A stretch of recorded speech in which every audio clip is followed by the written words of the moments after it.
Hello, hello, you're tuning into episode 46 of the Steam Deck podcast, Flip Screen Games' weekly podcast all about Valve's portable PC powerhouse. I'm your host, Stephen Radford, joined this week by my very good friend and co-host, Mr. Max Wright. Ahoy, ahoy. It's good, we're both back. You were back last week, I wasn't be. here, I've missed 2 episodes. It's been crazy. How is it like being back? Have you missed it? It's fun being back. I have missed it, but again, we are just not meant for information. You know, we're not meant for we're meant for loud opinions that we shout at each other. This is me and Pete. We're not meant for good information. That's where you come in. And last week I think was a good information episode. This week, however, it's an opinions episode. So let's get loud with it, I say. Yeah, I was gonna say last week seemed like a good information episode. It was the Next Fest. Did you play any games? I didn't get a chance to check that out. Did. Yeah, we played a couple of games. We both played the game Wizard with a Gun, and we both hated it. So that sums that up. My dad was posting in the Discord squirrel with a gun. So I feel like there's a genre of something with a gun. Do you remember back in the it was And the Something for bands? So we had Florence and the Machine, Marina and the Diamond. Yeah, it's like all of those people. I feel like maybe the Something and with a Gun is a new subgenre. Well, that was someone and their backup band, right? No, Florence and the Machine. She was a solo person. The Machine was the computer that she used to make music. Oh, okay, that makes. I didn't realize she was solo. I thought there was a whole group of them. Interesting. I would like to kick off. Now you reminded me that I did play a game for the Next Fest after we recorded last week that I wanted to talk about quickly. Yeah, and that is I was able to get a chance to play Lies of P, which I was really impressed with. I was really impressed with the demo. I played like a solid 2 hours of it basically. I got a really good feel for the game. I got a really good feel for its mechanics. I was expecting like a knockoff Souls game, like every other Souls game that's not by FromSoft I've tried has felt sort of a bit janky, a bit like, okay, they've really gone hard on this game is difficult, and if you die, you lose your shit. But none of them have really got down the combat is about timing and precision and committing to things, all that sort of stuff that makes Souls what it is. And I feel like Lies of P really got it. This is the Pinocchio one, right? This is the Pinocchio one, yeah. The aesthetic is great. It seems like there's a good like series of options for your weapons. It seems like there's enough, like, you're not really sure what's going on, but you're enjoying the world you're in, stuff that makes Souls good as well. Like I was just very impressed with the whole game entirely, or the demo entirely. So I'd highly recommend. You can probably still play it outside of Next Fest. I'm pretty sure the Lies of P demo is going to always be available on definitely PlayStation and Steam. I'm not sure about Xbox. I thought it was only coming to Xbox. I thought it was exclusive. No, friend of mine. I couldn't find the demo on the Xbox store when I was at a friend's house because I was like, you need to play this. And then my friend who's on PlayStation was able to find it, and I played it on the Steam Deck. And on the Steam Deck, it ran really well. I was able to get, it was set at low settings, but I was able to get a pretty consistent 60 FPS. It looked good, even in low. So yeah, Lies of P, really would recommend it. And Pete was saying to me last week that there's a podcast he listens to. None of you should be listening to other podcasts. You should be listening to this one. And he said that and other flip screen ones. You can listen to other flip screen ones too. Yeah. All the flip screen ones. One of the guys who's been playing it said he's played more than that. I think he must have had like an extended demo somewhere else. Because he's a member of the press. I remember how chunky the Elden Ring demo was. Is this about that same scope? Well, the Elden Ring demo wasn't a demo; it was a network test, right? Yeah, it was a network test, but it was that first map section before you find all of the other maps bits, right? Well, I did a boss, and then I thought that was it for the demo, right? That maybe took an hour, and then, or maybe just over an hour, and I was like, cool, that's the end of the demo. And then I got to, there was a bit where it very much seemed like this is the end of the demo, and it basically opened up like what's the place in Elden Ring where once you beat Margit, you get taken there? Caelid. And no. You get taken there, and it's like where all of the routes that the big round table is, and that's where you can upgrade your weapons. Oh yeah. Yeah, it's like the winner's circle or whatever. Yeah. Yeah, like the home base. You basically end up there, and there's characters who can upgrade your weapons, and there's characters who like give you a little bit of story stuff, or give you like an outfit to wear, and you can like buy weapons, upgrade your arms, stuff like this. And it's like, oh, this is like somewhere I'm going to revisit all the time. Okay, cool. And I thought that'd be it. And I left through the doors there and I carried on going. And I was like, I'm still going. This isn't ending. It's a bit chunky game then. Oh yeah, I think so. Yeah, I got to about 2 hours of the demo and I was like, I can't play any more of this because I know that because the it's not going to carry my save file over. So I don't want to just keep playing a game that I'm going to have to do all over again. Yeah, I totally get that. I'll just sort of end it there. But yeah, Lies of P, really great. Makes up for how bad Wizard with a Gun was. And also, if any of you played Viewfinder after I mentioned it, that's another good one that I enjoyed as well. Oh, I wanted to check that out. I checked out Moonstone Island. That was the only one I did check out. Because I was on really patchy 4G while I was on holiday. Mm-hmm. And so I was trying to download stuff, and Moonstone Island was like 300 megabytes, so I was able to check that. I'm looking forward to picking that one up whenever it comes out. It's still on a sometime this year date. Yeah, Pete had a go at that, just so you know. Did he like it? Yeah, he did. I said that I thought I worried that it would be a bit bloated because there's so many. It's like this meets this, and there's also this, and there's also that, and I was like, okay, which I compared it to an all-you-can-eat world buffet, global buffet. Where they do like a lot of food. Yeah, you get like really poor bad pizza, and they usually do one good thing. The one I go to, they do an absolute banging curry, but the rest of it is like mid to poor. Yeah, you get like your average Chinese, you get your average roast dinner, blah blah blah. And I worry with these kind of games that's how it's going to happen. But no, it seems like Steve said Pete said he really enjoyed it. So yeah, awesome. Well, we're going to talk more about games that we enjoy because the Steam Summer Sale's on this week, and Shidafu wrote in and said, "Are you ready for the summer sale? I've stocked up on 2-minute noodles to feed my family for the next week or so I can shift grocery spend to subsidized summer sale purchases." And I personally think that's really the right priority. I can live on 2-minute noodles, on ramen noodles. Koka noodles. If you're in the UK, buy the Koka brand. They're so good. They're the best. Yeah, Koka. Okay. They're the best brand. The curry ones. Where do I find them? Tesco, Sainsbury's, in the World everywhere. Foods aisle. All right. Yeah, they're like way better than Super Noodles. Anyway, the summer sale's on from today, as we're recording, June 29th. As of the time of recording. Until July 13th at 10 a.m. Pacific. So you've got a long time for this one. There's some big stuff on sale, including the Steam Deck itself, which is up to 20% off. You get 10% off the base model, which makes it £315, or £314.10. You get 15% off the middle model for £390.15, and you get 20% off the top model, which knocks it down by over £100 from £569 to £455.20, which is kind of insane. Which is what I paid. It's what I paid for my original Steam Deck, my mid-range Steam Deck. The 256 is usually 460 quid in the UK, so pretty good. Now is the time to buy, and I apologize to anyone who has, or not apologize, I didn't do anything. I feel bad for anyone who's bought it recently. Big shame. If they bought it like a couple of days before, or I imagine, because like delivery's 1 to 2 weeks on these, and it has been for a while. You can probably call up. Could you just cancel and just reorder? Oh, you probably could, yeah.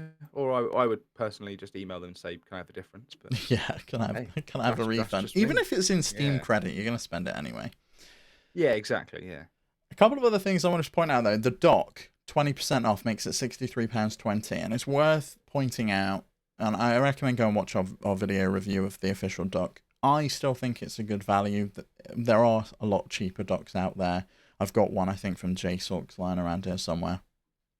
But you get an official charger with this, and the only other way to get that official charger is buying it through iFixit. So if you want the official Steam Deck charger, buy a dock. You get the charger free with it.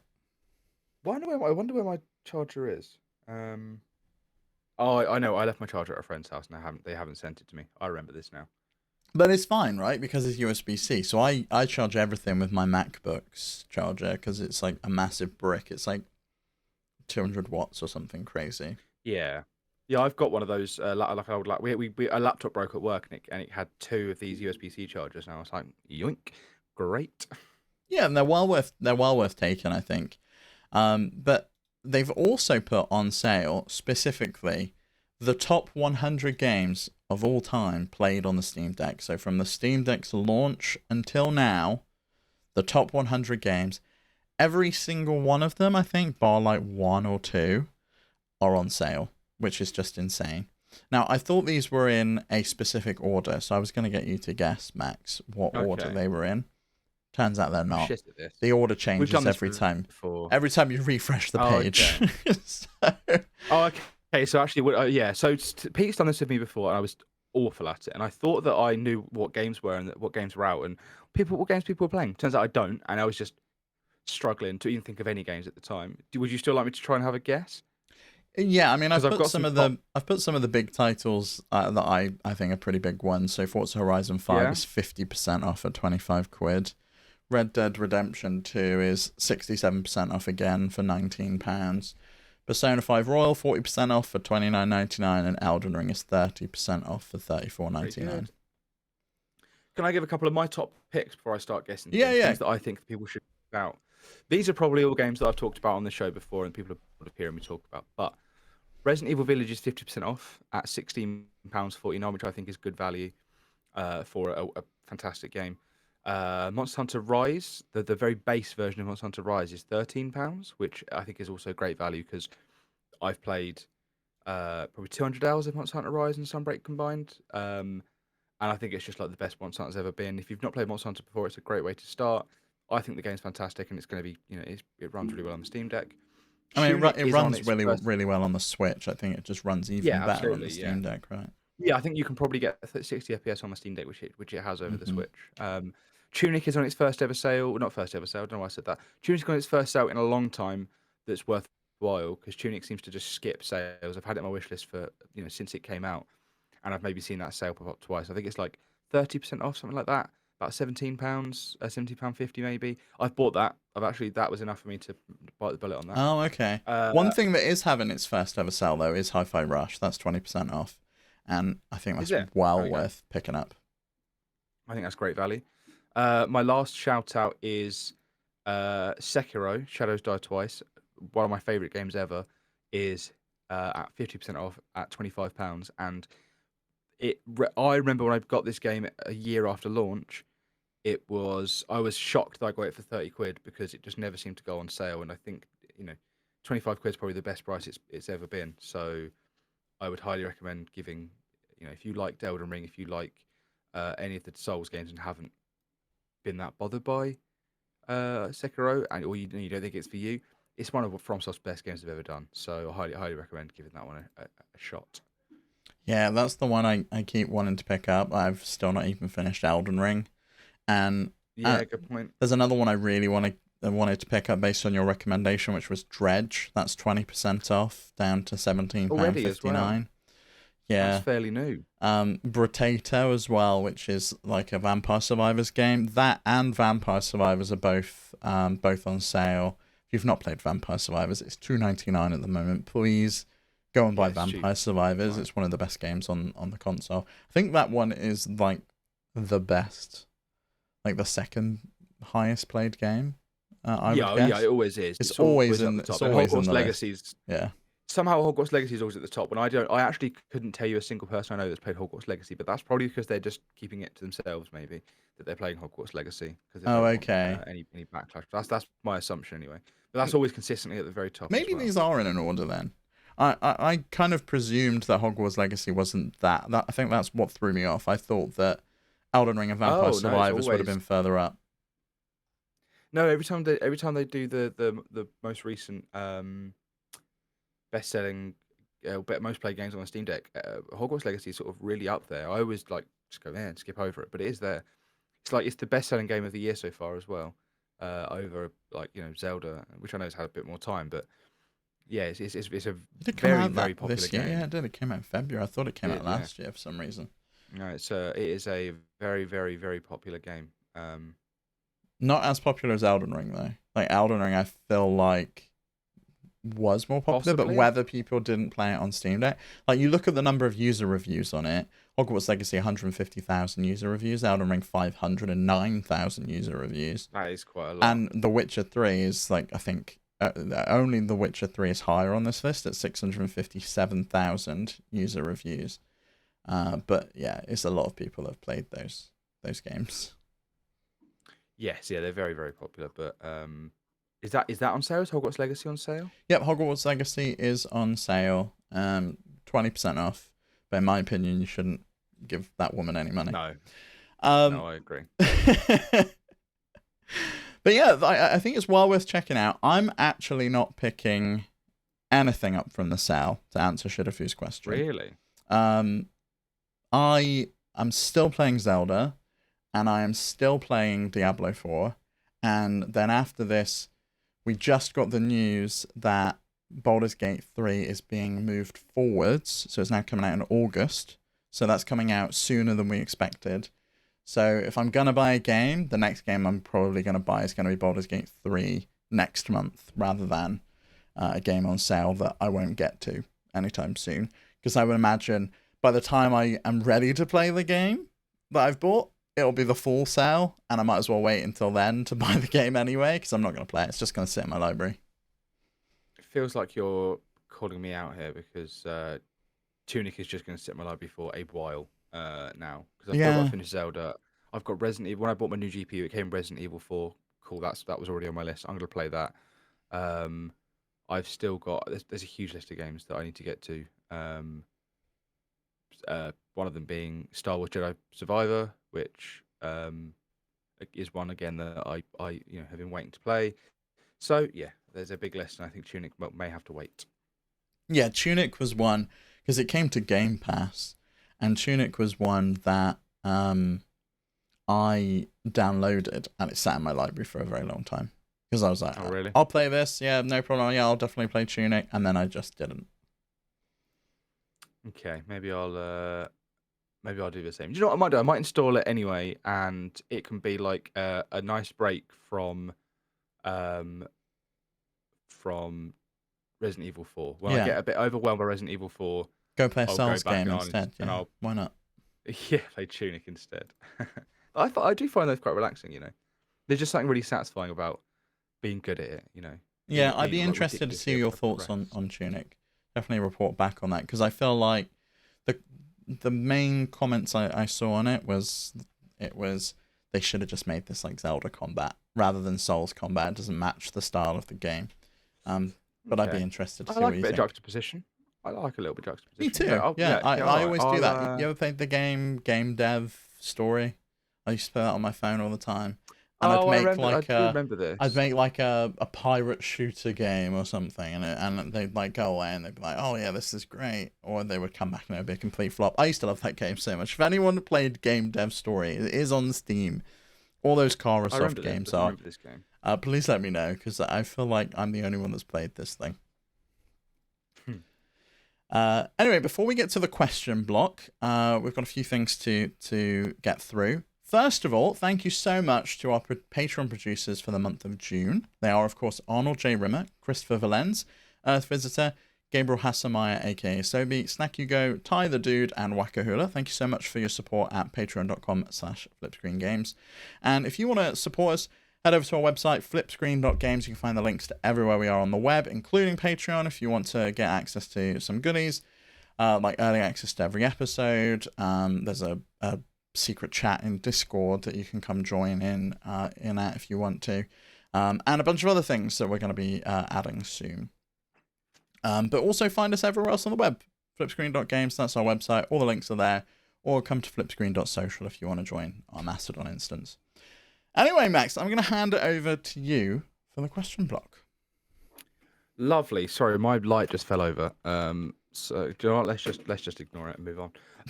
Question block. Yay. So the first question we have is, this is aimed directly at you, Steve. Slim Timmy 13 asks, I want details on how well The Last of Us runs. So we spoke about this last week. Oh, did you? What did you say? That we'd ask you about it. Oh, okay. Right. So before I went away on holiday, I made sure I downloaded 2 games to my Steam Deck. I downloaded Diablo 4, which I'll talk about in a minute, and I downloaded The Last of Us, because The Last of Us had just got Steam Deck verified.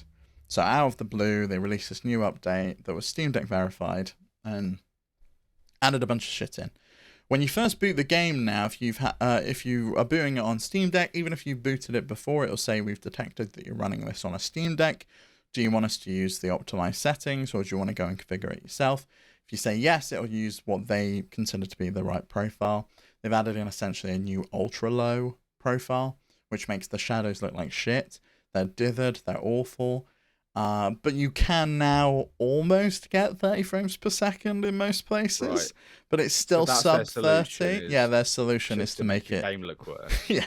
Well, they've improved the textures. So the textures were my biggest issue with it, because I could get it to run with medium textures once I did the VRAM thing in the BIOS and install cryo utilities. I could get medium textures to load, but they still look like absolute trash compared to high or ultra textures. And they just won't load because there's not enough VRAM on the Steam Deck, which is fine, it's understandable. But the ultra low mode, the textures look okay, the shadows are terrible, but it still somehow feels really jerky, and I can't tell if it's like really bad. It obviously is really bad frame pacing and a bad frame rate because it's constantly all over the place. It's never hitting a solid 30 FPS. But like the game also does this weird thing where it sort of like snatches the camera off you to put it where it thinks it wants it to be. And I found a setting where it seemingly could be turned off, and it was like allow free flow camera at all times. It did nothing. It still did the same snatchy thing, and I was just like, okay, I was done with it. I got through the section I was doing. So if you know the game, we've just got to the Capitol building, and then we managed to get out of the Capitol building. So we're on our way. Joel and Ellie are on their way on their adventure. But yeah, doesn't run great. If you can play this anywhere else, please do. If you have a PlayStation 5, that's the best place to play this game. It does not run well on PC. I am kind of regretting buying it on PC, and I do feel a little bit like misled where it advertised as a Steam Deck game, I guess. They had it on it absolutely website. was advertised as a Steam Deck game, yeah. Like you had, I've just not had any. You had Neil Druckmann on Twitter talking about, yes, it runs on Steam Deck. That's where I'm going to be playing the game. There was a video of it on the Steam Deck website. It really feels like a rug pull situation where they released this game and it clearly wasn't ready. They clearly done no testing on the Steam Deck, and now they're having to do these patches, but they're coming so slowly. And I don't know if you can patch it if it's a fundamental flaw with the engine, or it's just it's just not going to run. Yeah, I think it's balked, mishandled, and I think we're just going to have to live with it. I don't know if they're now claiming this is verified. I don't know if we're actually going to get any further updates on this. I'm probably going to give it a go when I can be bothered to. Whenever I turn my computer on at the moment, it's for a reason, and every time I turn it on and it's super slow, I'm like, what's going on? Why is my internet so slow? It's because I've accidentally just forgot to pause the 60 gigabyte Last of Us patch. So it's currently sitting at like 58% because every time I get like 2% through, I'm like, oh yeah, pause that. What am I doing? So I don't think I'll ever have it downloaded, but I would like to try it on my PC just to see if it's like actually going to be a good experience on there, or if I should just give up and play it on PlayStation. But I feel like you probably should just give up and play it on PlayStation. And I'm really annoyed that I couldn't get a refund on this game, because by the time I'd got through the refund window, I'd played a bit of the game, and it had done the shader compiling and done all of that stuff. And I imagine I probably could have contacted Steam support and been like, look, this game's rough. It doesn't run well on Steam Deck. It's been advertised that it will run on Steam Deck, and it doesn't. Can I have my money back? And they probably would have given it to me. But at the very least, I got to make some content out of it. I got to talk about it. So at least it's something. And you've been the Last of Us correspondent for us, haven't you? Yeah. Yeah, well, it's installed on my Steam Deck. I had deleted it previously to install Far Cry 6. Probably going to delete it again when I want to install the next game. It doesn't run well, and I'm not bothered about it being there and clogging up my system. Plus, it's got to the point where like the moments passed, right? I was playing the game. It was a rough experience, and that's the kind of game I want to play from beginning to end. And I want to just enjoy it and sit down. And now I've got so many other games that came out. I was ready to play it, and I had time to play it when it came out.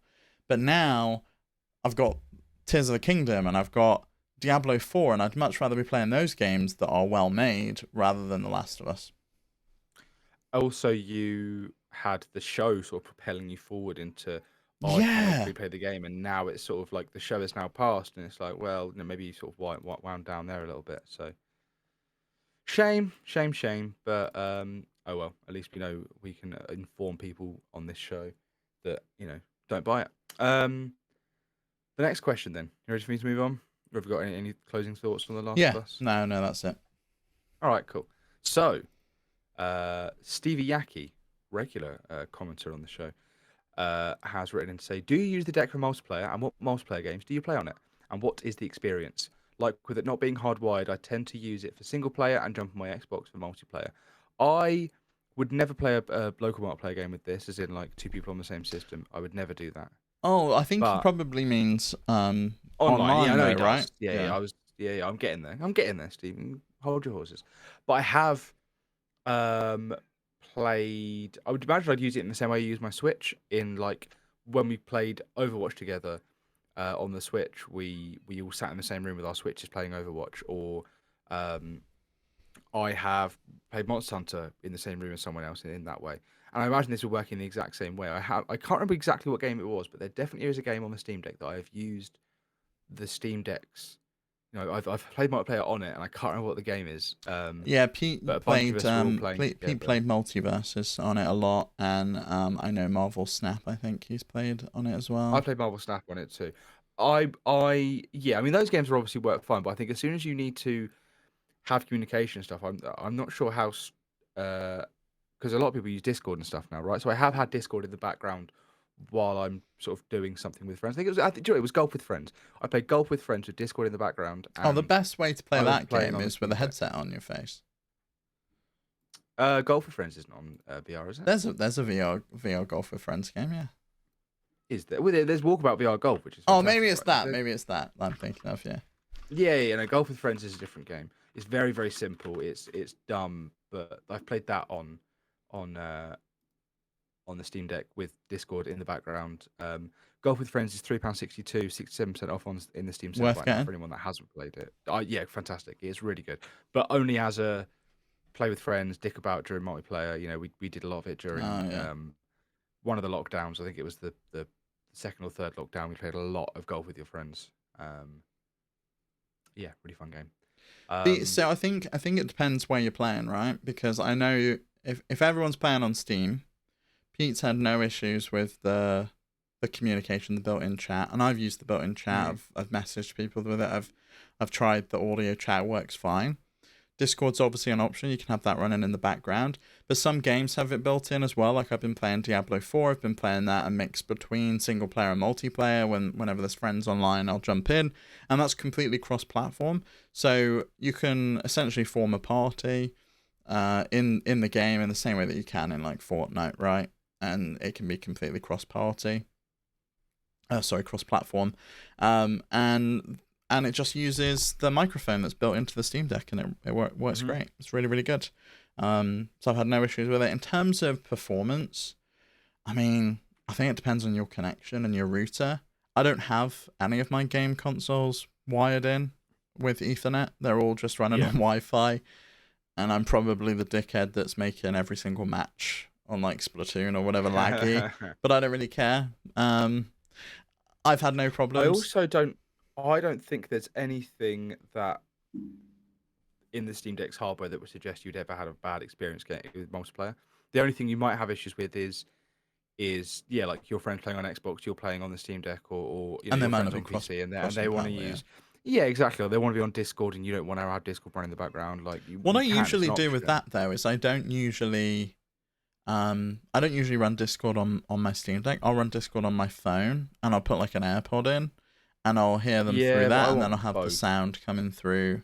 Yeah, I'd rather have both at once, which I do have. I do have a when I play like Splatoon or Monster Hunter online, I will use Discord for voice chat, and I have that the switch going into the back of my PC, and then into the mic in. I'm then listening to that through my headphones, and then using Discord on my phone. No, sorry, Discord on the PC.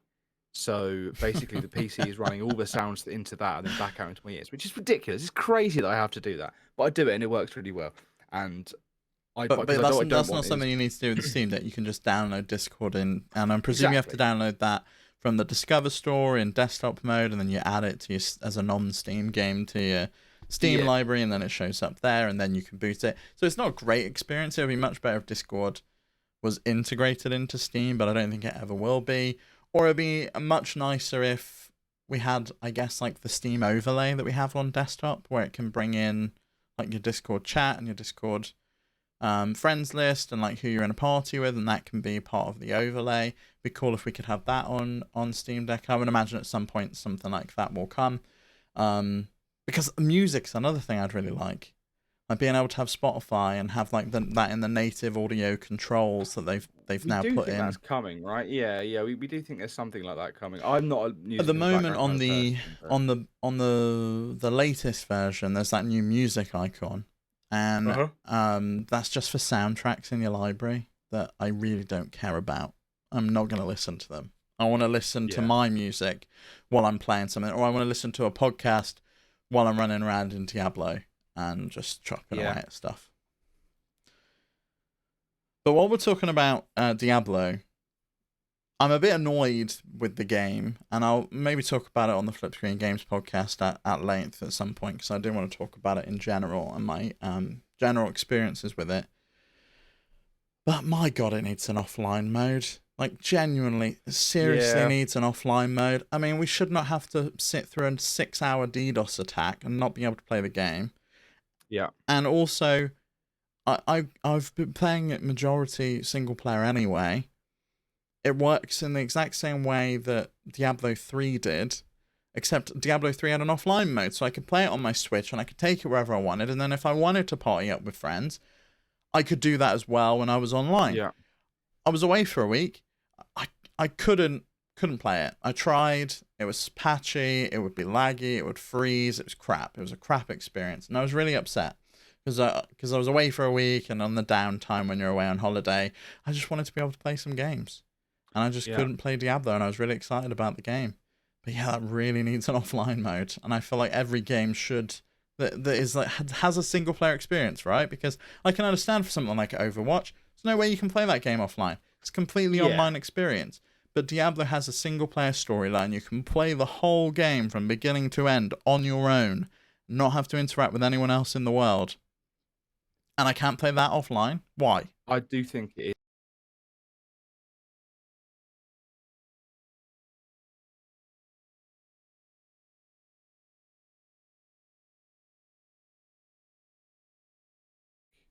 or Blizzard, sorry, didn't think, okay, maybe we should do this. And, there's no reason to. If Diablo 3 did it, then you can. But I also think that because it's not officially supported on anything portable, they probably thought they didn't need to. But then again, now we've had a DDoS attack that's not the game offline. Maybe they realised now they might need to. But yeah, I think that pissed enough people off, to be honest.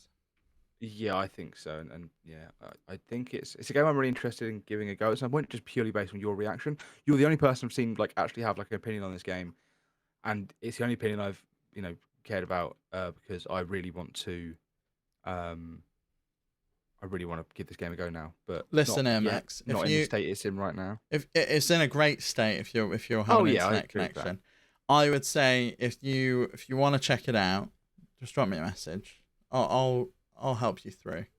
The thing is, though, what's really interesting about it is there's a lot of things about it that I want to discuss. Right, the kind of the monsters, they level with you now, so you don't ever get that feeling like even in Elden Ring, right? You go back to that first area and you've got all your gear and you've gone back and you can just slice through them like they're fucking butter. You don't get that feeling anymore, and I don't know if you get that in the end game. But at the moment, because they might be that they get to a max level, but at the moment they all level with you, and I don't know how I feel about that yet. And also, when you're playing online, that means that you both get different instances of the enemies. So I can't ever see friends' attacks or what I'm doing because we're fighting different enemies. So like that. The only time you are ever really fighting together is on a boss. But all the little minions that are around, you're all seeing different instances. This reminds me of 3DS Monster Hunter, where all of the smaller mobs, or the smaller monsters were, it was your own instance, and so you would just see people just attacking the air. Only the bosses were like steered. Then as soon as we went to Monster Hunter World, it was like a complete change. All of the monsters were where they should be. Same with Monster Hunter Rise, all the monsters are where they should be. And now it seems to be though that it looks like they're attacking the same monster as me, but they're not. It's doing some kind of trickery, because I was playing with a friend who had just started the game, and I was like level 30, and he was like level 9. And he was having no issues attacking the enemies. And I said, well, what level are your enemies? They were all level 9. They were all the same level as him. And all my enemies were level 30. And then you go to like a stronghold, and they're always just like 1 or 2 levels above you, because it's meant to be like a bit of a challenge, which I quite like. Mm-hmm. But yeah, it was really weird. I was like, how does this even work then? How are you able to kind of attack them? It feels like the attacks are based on time more than anything at that point.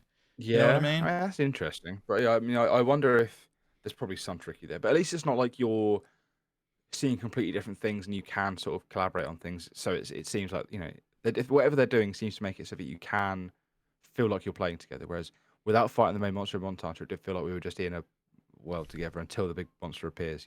Yeah. Yeah. Interesting that. Should we move on to another question?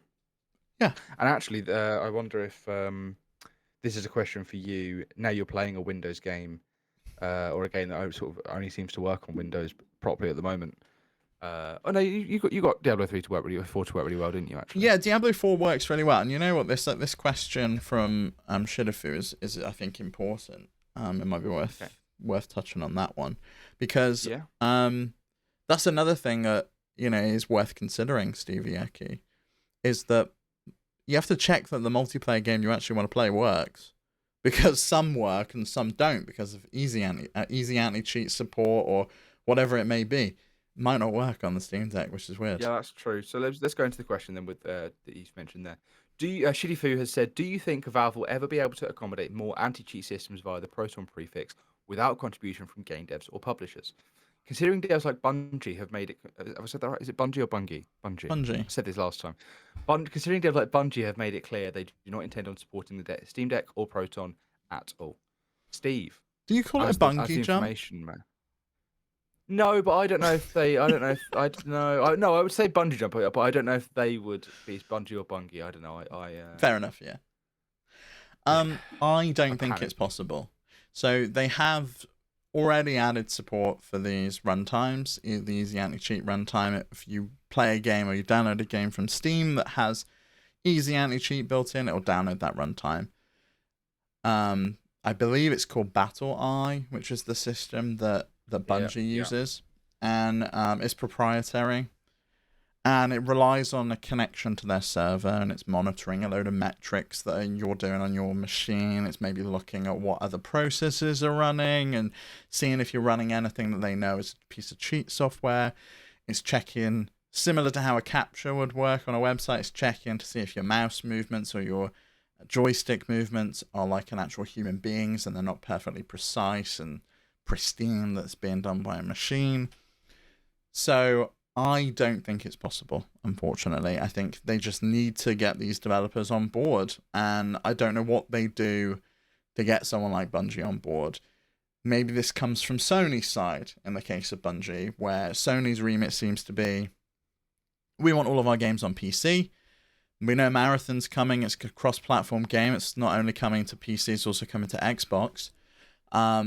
And maybe that's the time when they go, you know what, let's add support for it. Let's support Linux as a whole rather than it just being for Windows. But I don't know. I don't see it. I mean, you can now play Genshin Impact without needing to remove the anti-cheat, and that runs just fine. So never say never. It could happen. But I don't think there's anything that Valve can do on their side. I think it's a collaboration that needs to be done between Valve and developers and publishers. Yeah, I think there's so many moving parts there that it's hard to sort of just say yes or no. Like you say, it's probably not even specifically down to Valve, really. But yeah. All right, then let's move on. For those who do want to play the these games, the option you might think is the ROG Ally, which will support a lot of these anti-cheat systems via Windows, probably out the box. So the Bacon Nader has asked, do you think the Asus ROG will replace the Steam Deck, or since the Steam Deck was the first mobile PC made, do you think that other portable PCs will outplay it and be the better option for portable gaming? Also, do you think that Valve will go down the Nintendo path and just upgrade small things rather than power, or will they replace the Steam Deck every few years? And then they follow up and say, or I wonder, since better SSDs are out already, do you think the Steam Deck will be left alone and just have the user replace parts, kind of like what a PC user does? I think the end question. I don't think it's that. I don't think the end question. They want people to do that. Do you remember when they first announced it and they did that video? It was like, don't do this at home. You should not open this. This is for professionals only. And I think Valve sees this as a consumer device. They want the Steam Deck to be for everyone. That for like your mum, for your dad. You know, my dad plays this all the time. He's not going to be opening it up and replacing the SSD in this thing. I think the thing with PCs is that it is very much you pull parts out, you put parts in. There's no like the box is big enough that you can just have, here's a motherboard, here's all the parts sticking off of it. It's in a big box. Here's these fans you screw onto it. Whereas this is such a tight portable device that everything is layered and folded, and everything's made small and folded on top of each other. And there's stickers across this and protective sheets across this, and there's so many extra bits that aren't in a PC. Whereas when I put a new graphics card in last week, I just opened it up, ripped the old one out, put the new one in, closed it up again. Took me 5 seconds because I didn't have to peel back anything. And I think that's the difference between a PC, which is something that you can make yourself, because it is just a load of parts. Yeah, it's modular. It's a modular system, and it's designed for it. You know, it's got PCI ports in there that you can shove cards into and things. But you know, to some extent, though, it does get to a point where you have to replace a lot of parts at once. You know, when they changed the socket design, as you learned earlier this year, Max, that you need to then get another motherboard if you want to upgrade to that new CPU, which sucks. It does. Yeah, it really fucking does. I think so. To answer the question, the first question, do you think the Asus ROG will replace the Steam Deck, or since the Steam Deck was the first PC made, do you think other PCs will play it out and be the better option for portable gaming? I think they're different products. I think the ROG Ally, I think, is already being outpaced by like the Aya Neo 2S. I've seen reviews coming from our friends over at Overkill, where Cleo over there loves the Aya Neo more than the ROG Ally already. And that's based on performance, based on ergonomics, based on aesthetic of the device, the weight, all sorts of things. There's so many factors involved. But also the software. You know, every single one of these PCs has their own little special sauce that they add. Like, you've got the stupid ROG overlay thing that, you know, looks like... that whole device looks so ugly to me. It's like, it's an interesting device, but I just think aesthetically it's not very pleasing on the eye. But it runs the games really well, and it is more powerful than the Steam Deck. But I think now that these chips are out there from AMD, you're going to see tons of these things. We already had tons of them before. We had the ones from Aya Neo, we had the ones from GPD, and they've always been kind of niche devices. I think the Steam Deck has brought it to the masses. One, because of the price point. You know, you can pick one up this week for 300 quid. It's a ridiculous price. It's like, I think it's cheaper than the OLED Switch at the moment. Are you going to buy an OLED Switch, or are you going to buy a PC that can play all of your Steam games and then some? I think I would probably go for the Steam Deck at this point, based on the life cycle. I'd probably pick up a used Switch and be like, well, there's going to be a new one next year. If I didn't already have a Switch. I do love that OLED screen though, man. Yeah, the OLED screen's great. Did you see that Deck HD screen? Are you going to pick one of those up when it comes out? I did not see that. Well, don't talk to me. Just tell me after, because yeah, we've discussed it on the show before. But if you go to deckhd.com, there's a new 1200p screen that's like brighter, and it's got nicer stuff on it. So there's a screen upgrade coming already, and I imagine an OLED one will come further down the line if they can find a MIPI one. Max's mind is blown right now. Only $99 as well. I know, it's great. It's really great. Oh my god. Yeah, and you get the cool. Comes with the anti-glare coating on it as well. How much is or how do you know what? Let's talk about this later because that is you blow my mind. But I kind of feel like when people think about these things, they think of it like the Steam Deck, and I do think they think of the Steam Deck as being the first one. I think the Baconator's got that right. But I don't think anything is replacing the Steam Deck yet. I think the experience out of the box is so different. You know, I don't boot into Windows and then I have to open up Steam and open up all these different apps. I boot into what looks like a games console, and nothing else has managed to replicate that functionality yet. And I think until Windows gets that rumored gaming mode that they're working on, I don't see anything coming close to it. But if you're one of the people that listen to the show, you're a power user, you're really interested, you're really invested into this kind of form factor of PC, then I think it's worth checking them out because they are more powerful than the Steam Deck. I think we probably will see another Steam Deck model next year. I think we'll probably get a refresh next year, but I don't think it's going to be anything. Probably... Yeah, but I think it's probably going to be like the initial refresh of the Switch we got, where it potentially looks the same, or maybe the screen gets a bit bigger or a bit nicer, and the battery's improved. I think that's where they focus on first, is the battery life. They get some more efficiency out of the chips that they're using, and they spend it on the battery life rather than on the performance. I don't think we're going to see anything like a double performance or anything like that until 2025, 2026. I think at that point is when we start seeing the next version of these machines. Mm-hmm. And we'll be right there. We'll be waiting. We'll be talking about them. We'll be buying them. I'm all for it. Are you interested in these things though? Like, are you interested in checking out an ROG Ally or free? Yeah. Or one of the Aya Neo ones? Yeah, I wouldn't pay for them just because I think the Steam Deck does everything I need it to do, and the other ones are like, oh, it does all of this, but you know, oh, it's got a better screen, but it's got more power, but you know, whereas the Steam Deck doesn't have any buts for me. It's just it does this. Does that out of the box for you? Yeah. Exactly. Yeah, and I think I would be interested in whatever Valve has planned next. You know, I would like to see what the next Steam Deck looks like.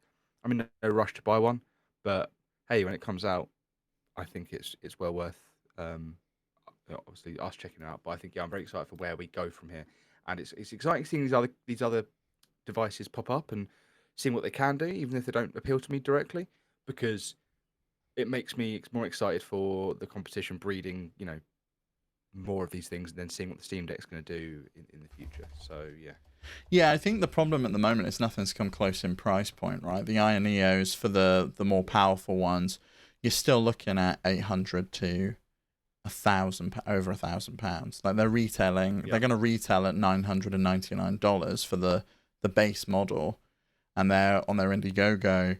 You could have picked one of those up for $799 or $699 instead and saved yourself £300. But still $999. You have to really know that you're going to use it. And the ROG Ally is $700. You know, it's double the base price of the Steam Deck. So you can kind of expect it that it's going to be more powerful and it's going to be able to do more things because it's double the price. And I granted it's got 512 gigabytes of storage in there, so maybe we should be comparing it against the high-end Steam Deck, and at that point it's not that big of a jump, right? It's like what, £100? That's still quite a lot of money to people though, considering it, you know, there's other trade-offs in the battery life might not be as good because it's running games at a higher resolution and a higher frame rates and things like this. You know, there's always trade-offs to these things. I think, and also just runs Windows. Sorry, the Steam Deck. Yeah, I always think the Windows experience probably isn't as good as the Steam Deck experience. You know, it's like you say, you've always said there's no touchpads, and that is pretty big. So yeah. So yeah. Interesting. Well, thanks everyone for your great questions as always. Thanks for joining me, Max. It's great to have you back. It's great to be back. It's great to be back, and it's great to speak to you again about games, Steve. I've missed our chat. Yeah, I'm looking forward to get too emotional. Hearing about you sometime next year. when you finally get to play. I might try and make if I can try and finish Zelda as soon as I possibly can, we might even be able to have some Tunic talk in a week's time. That'd be good. I'm not making any promises, but you never know. Everyone harass Max in the Discord and tell him that you want Tunic talk, and it will happen. I promise. But yeah, anyway, thanks for listening. If you want to write in like all of these people did in the question block, then the best way to do that is by heading over to our Discord. You can find the link in the description, or on our website flipscreen.games, and you'll find us everywhere on the web there. You can also write in if you want to via email, questions@flipscreen.games.